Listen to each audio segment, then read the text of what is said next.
You know, there's sort of a nexus of disinformation and automatic kook factor that gets associated with anything UFO and ET.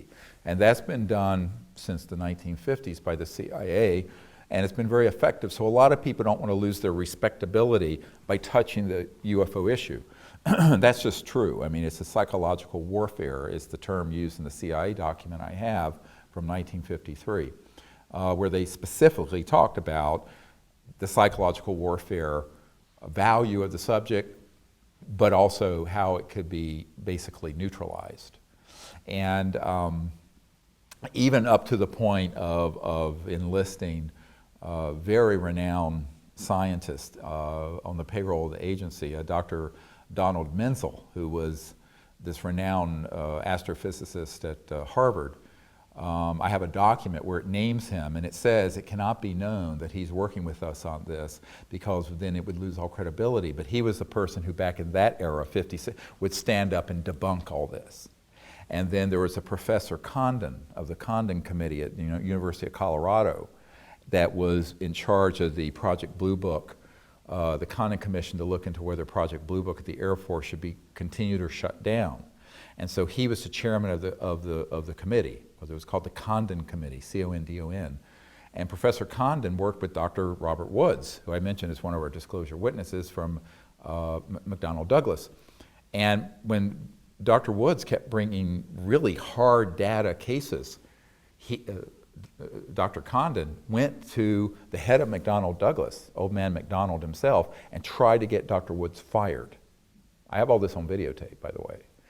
And eventually, and of course, Dr. Woods was just so shocked that this man who was supposed to be an independent professor looking into this was so biased. After I met with the CIA director in the 90s, I got a tranche of documents that named Dr. Condon as an asset of the CIA. And it's in black and white. So it's very, very well done from the point of, if you want to be Machiavellian and just twisted. But it is well done, and for the right amount of money or threats or inducements, they can get the cooperation of certain people who have sterling reputations and who can then ridicule or take the subject down.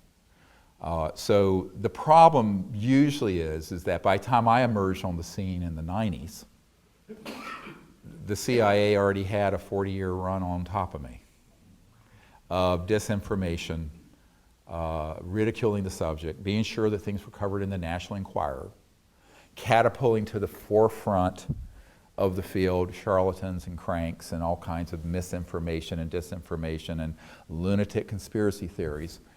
And so the problem is, it's not like you're climbing Mount Everest not from base camp, but from 20,000 leagues under the sea up to the top of Mount Everest. And that's the problem with a lot of people who privately will express a great deal of interest and publicly would not want to be associated because of the social opprobrium and ridicule attached to the subject.